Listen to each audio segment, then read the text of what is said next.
A selection from Friedrich Schlegel's Ideas. 5. The mind understands something only insofar as it absorbs it like a seed into itself, nurtures it, and lets it grow into blossom and fruit. Therefore scatter holy seed into the soil of the spirit, without any affectation and any added superfluities. 8.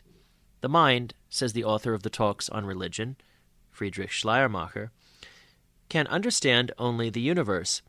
Let imagination take over, and you will have a God. Quite right, for the imagination is man's faculty for perceiving divinity. 11. Only through religion does logic become philosophy. Only from it comes everything that makes philosophy greater than science. And instead of an eternally rich, infinite poetry, the lack of religion gives us only novels or the triviality that is now called art. 13. Only someone who has his own religion, his own original way of looking at infinity, can be an artist. 15. Every particular conception of God is mere gossip, but the idea of God is the idea of ideas. 16. The priest as such exists only in the invisible world. In what guise is it possible for him to appear among men? His only purpose on earth will be to transform the finite into the infinite. Hence he must be, and continue to be, no matter what the name of his profession, an artist. 19. To have genius is the natural state of humanity. Nature endowed even humanity with health, and since love is for women what genius is for men, we must conceive of the Golden Age as a time when love and genius were universal. 20. Everyone is an artist whose central purpose in life is to educate his intellect. 21. The need to raise itself above humanity is humanity's prime characteristic. 24. The symmetry and organization of history teach us that mankind, for as long as it existed and developed, has really always been and has always become an individual, a person. In the great person of mankind, God became a man. 26. Wit is the appearance, the outward lightning bolt of the imagination. Hence the divinity and witty appearance of mysticism. 27. Plato's philosophy is a worthy preface to the religion of the future. 28. Man is nature creatively looking back at itself. 33. The morality of a work is to be found not in its subject or in the relation of the speaker to his audience, but in the spirit of its execution. If this is infused with the whole wealth of humanity, then the work is moral.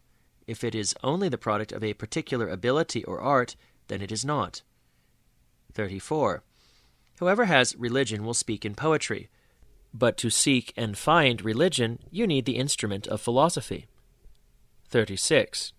Every complete human being has some sort of genius. True virtue is genius. 37. Culture is the greatest good, and it alone is useful. 39. The Kantian's conception of duty relates to the commandment of honor, the voice of God and of one's calling in us, as the dried plant to the fresh flower on the living stem. 40.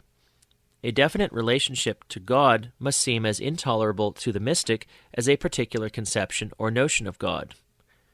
42. If one is to believe the philosophers, then what we call religion is simply intentionally popular or instinctively artless philosophy.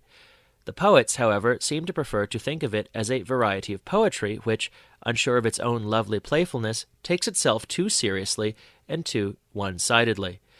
Still, philosophy already admits and begins to recognize that it must start with religion and achieve perfection in religion, and poetry strives only for the infinite and despises worldly practicality and culture as the real opposites of religion.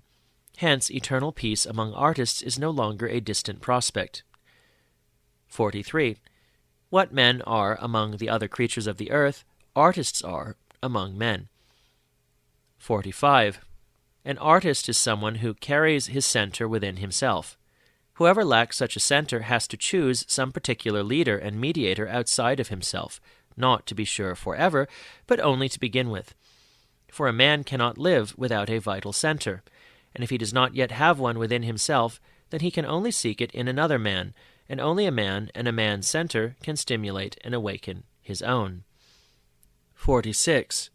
Poetry and philosophy are, depending on one's point of view, different spheres, different forms, or simply the component parts of religion.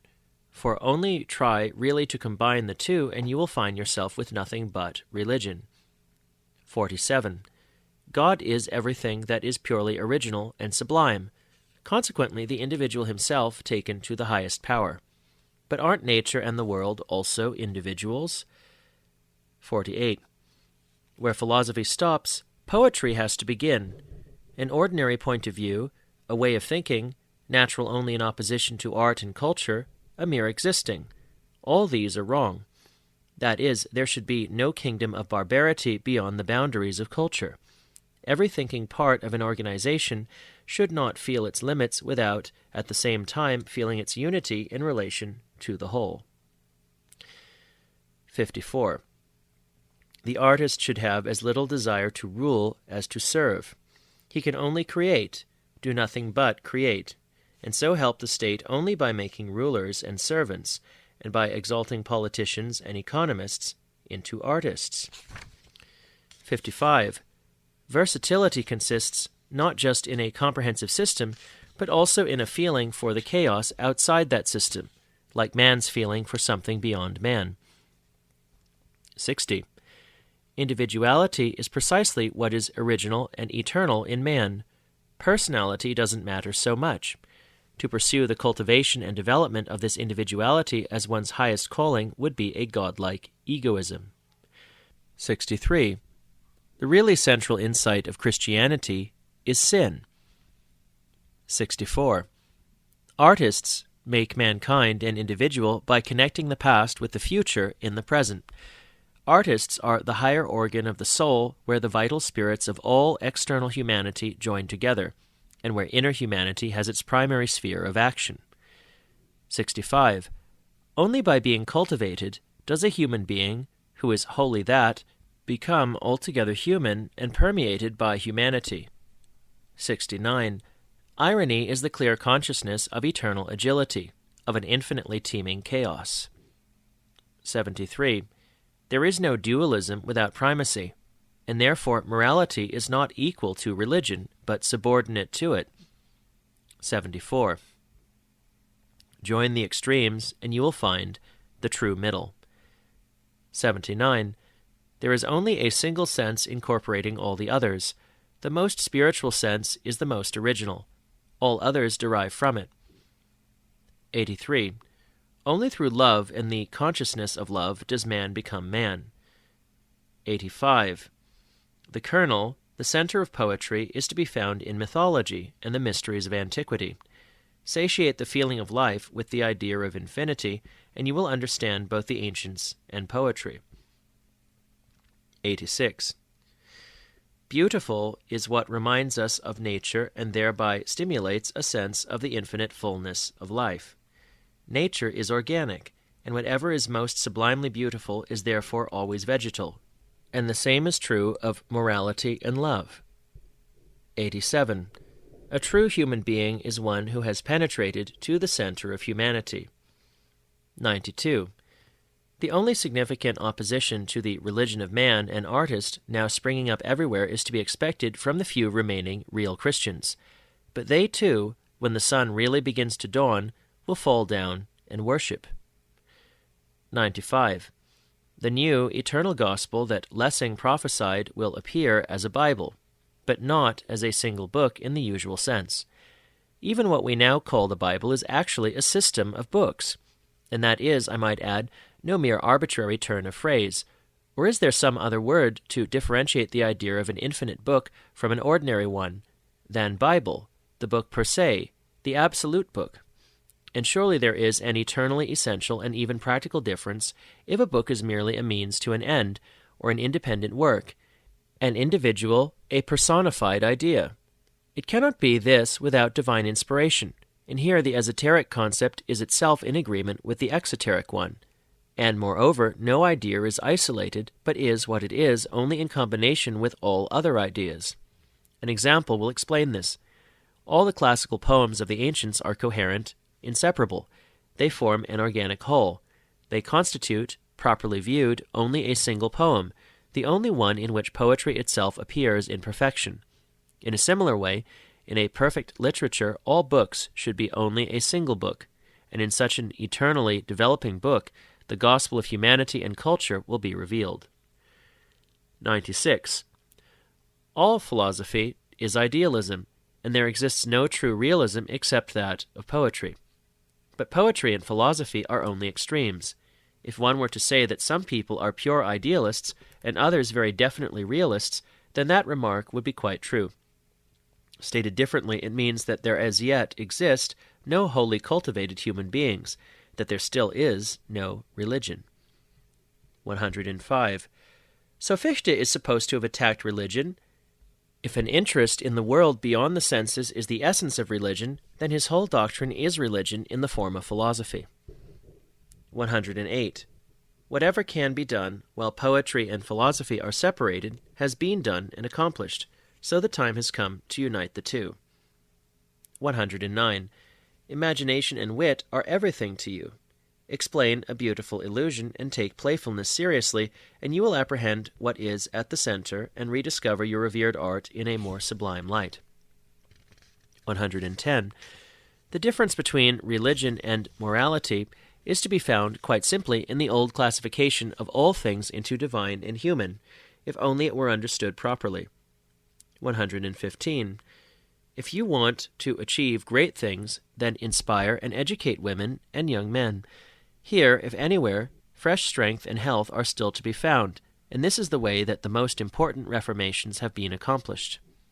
118. What blindness to talk of atheism! Are there any theists? Did any human mind ever encompass the idea of divinity? 127.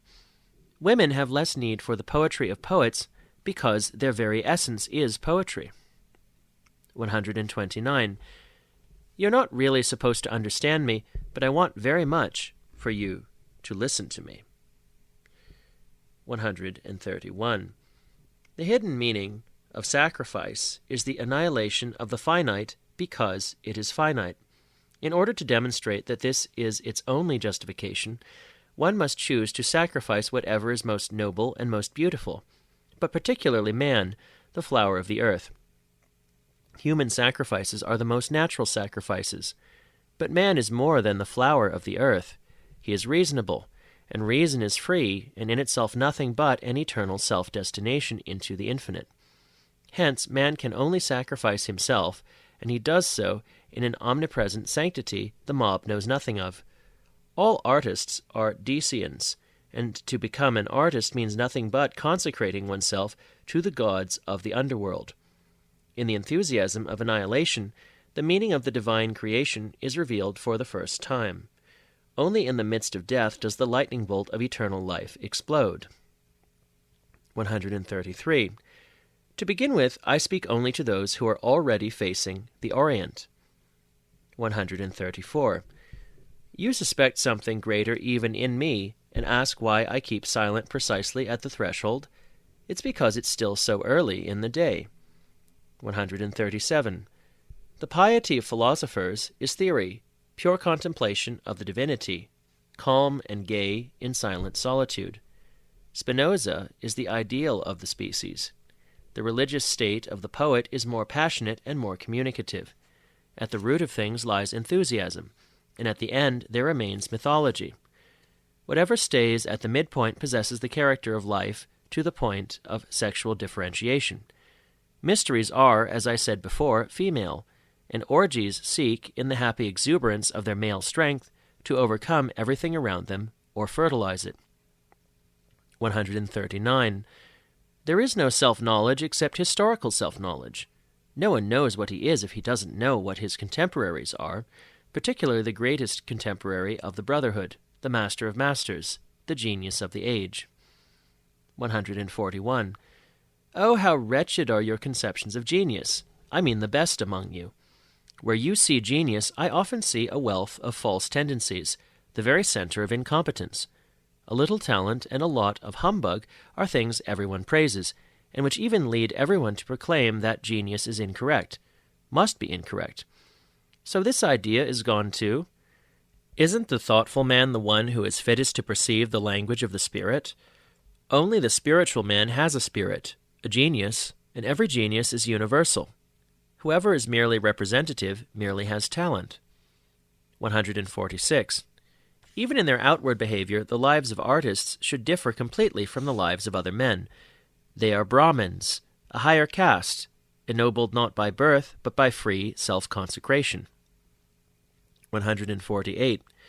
Who unlocks the magic book of art and frees the imprisoned Holy Spirit? Only a kindred spirit. 149. Without poetry, religion becomes murky, false, and evil. Without philosophy, extravagant in its lewdness and lustful to the point of self-emasculation. 150. You can neither explain nor understand the universe, but only contemplate and reveal it.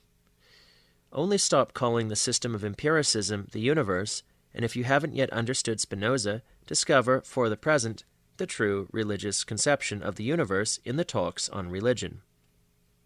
153. All self-sufficiency is radical, is original, and all originality is moral, is originality of the whole man. Without originality there is no energy of reason, and no beauty of disposition. 155. I have expressed a few ideas pointing toward the heart of things, and have greeted the dawn in my own way, from my own point of view. Let anyone who knows the road do likewise in his own way, from his own point of view. 156. To Novalis, you don't stay at the threshold of things. On the contrary, your spirit is deeply suffused with poetry and philosophy. It was closest to me in these images of uncomprehended truth. What you've thought, I think. What I've thought, you will think or have already thought. There are misunderstandings that serve only to confirm the greatest shared understanding. Every doctrine of the eternal Orient belongs to all artists. I name you instead of all the others.